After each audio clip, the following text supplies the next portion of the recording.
Praise the lord. ద్వితీయోపదేశకాండం 3వ అధ్యాయం 22వ వచనం చూసినట్లయితే, మీ దేవుడైన యెహోవా మీ పక్షంన యుద్ధం చేయవాడు అని చెప్పి ప్రభు ఈరోజు వాగ్దానం చేస్తున్నారు. నిజమే ప్రియ దేవుని బిడ్డ, మన యుద్ధం మనం కాదు, మన పోరాటాలు మనం కాదు, కానీ మన పక్షంన యుద్ధము చేసేవాడు మన దేవుడు. నిశ్చయంగా ధైర్యం కలిగి ఉండండి. ఈ సంవత్సరం అంతా అనేక విషయాల్లో పోరాడుతూ వచ్చారేమో, అనేక విషయాల గురించి శ్రమ పెట్టబడుతూ కలవరపడుతూ కృంగిపోయి ఉన్నారేమో. ప్రభువుకు అప్పగించుకోండి. ప్రతి పరిస్థితిని దేవుని పాదాల యొద్ద పెట్టండి. ప్రభువుకు చెప్పండి, ప్రభా నేను ఈ సమస్యలో ఉన్నాను, ఇబ్బందులు ఉన్నాను. హిజ్కియా దేవుని సన్నిధిలో ప్రార్థిస్తూ ఉన్నాడు.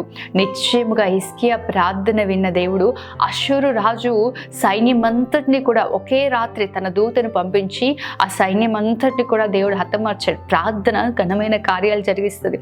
ఈరోజు ప్రభువుకి అప్పగించి మీ ప్రతి పరిస్థితుల్లో దేవుని పైన ఆధారపడండి. దేవుని యందు విశ్వాసం ఉంచండి.